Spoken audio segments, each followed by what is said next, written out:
the book The 48 Laws of Power, the author tells us in the second law, if you lack enemies, create them. At first, I thought this was completely ridiculous. Why would anyone want to create enemies if nobody is harming them? Doesn't that seem counterintuitive? But once I read the author's explanation, everything became clear. Before diving into that part, let's first discuss the initial part of this law, which may sound unacceptable to many. Have you heard the phrase, "You too, Brutus"? This phrase was spoken by Julius Caesar at the moment of his assassination, when he saw Brutus, a man he considered a close friend, among the conspirators against him. According to some historical sources, Caesar treated Brutus almost like a son. This is why Caesar, in his final moments, spoke those words in utter shock. With this story, I wanted to provide some context. Perhaps you've already guessed what this points to. The author of the 48 Laws of Power tells us in the first law, never put too much trust in friends. Let me explain what this means. There is a trait deeply ingrained in human nature, one that has been present throughout history.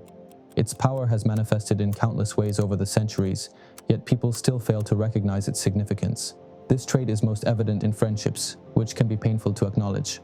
And no, it is not betrayal or anything of that sort. Allow me to share a small story to illustrate, and by the end, I hope the point becomes clear.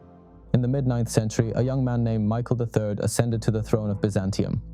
His mother, the Empress, was sent to a monastery, and his lover was executed as part of the intrigue to secure Michael's rule. During this time, Michael was surrounded by schemers, murderers, and treasury thieves.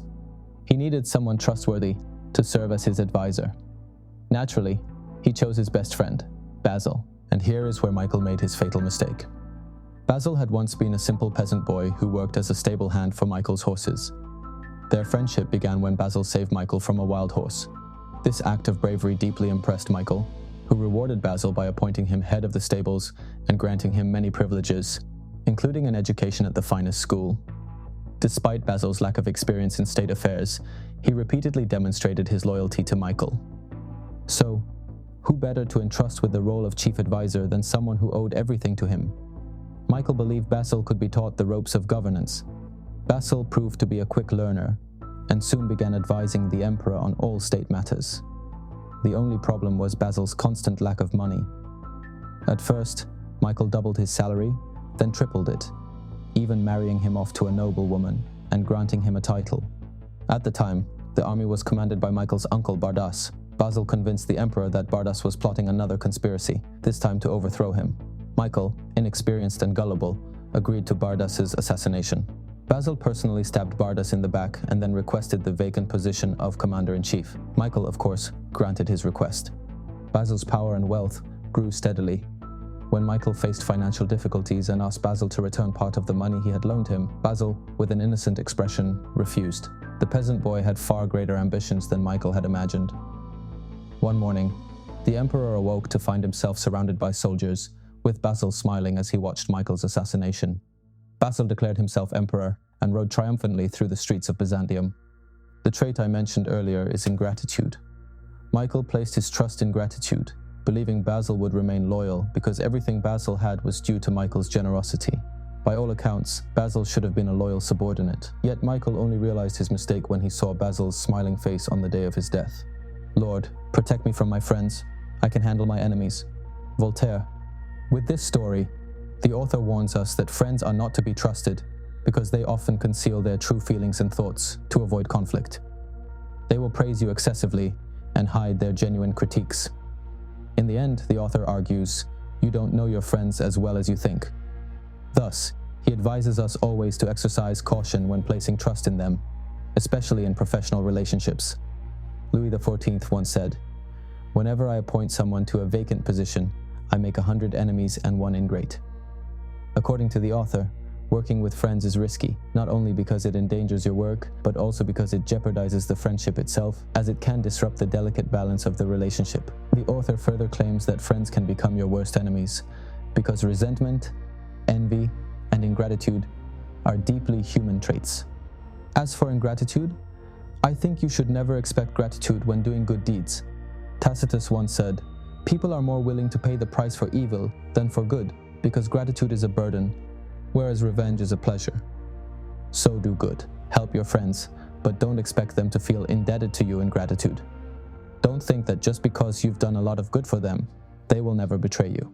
There is a story of a snake being hunted. It asked a farmer for help, and the farmer allowed the snake to crawl into his stomach to hide. However, when the danger passed, the farmer demanded the snake leave his stomach. The snake refused, saying it was warm and safe inside.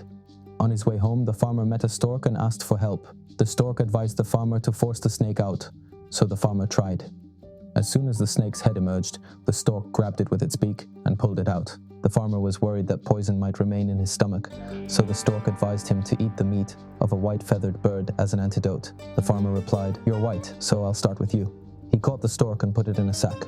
When he got home, he told his wife everything. She was shocked, saying, "The stork saved your life and now you want to kill it?"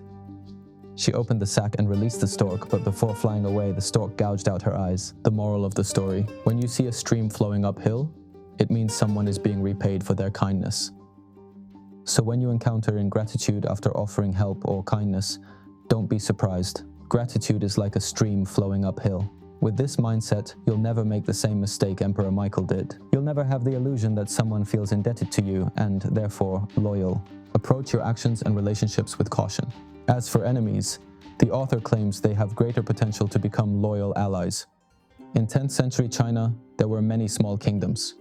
When one ruler, Qian Shu, was defeated, the emperor's advisors urged him to imprison Qian Shu, presenting documents proving that he was planning another rebellion. However, Emperor Song treated Qian Shu with honor and gave him a scroll, asking him to open it on his way home. Qian Shu did as instructed and found inside all the evidence of his conspiracy. Realizing that the emperor knew everything yet spared him, Qian Shu's heart was won. He became one of Emperor Song's most loyal vassals. The author suggests that enemies are like unrefined gold mines, waiting to be utilized. When someone has something to prove, they will go to great lengths to achieve it. Unlike friends, enemies have to demonstrate their loyalty, which ensures that they won't betray you.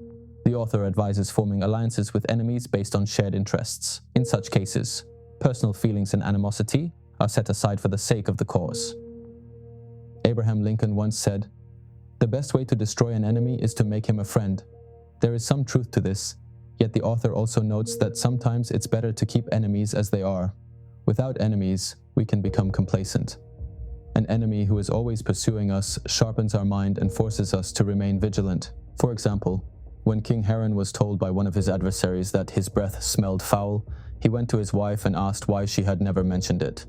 She replied, "I thought all men smelled this way." Sometimes even our enemies can be our most honest critics.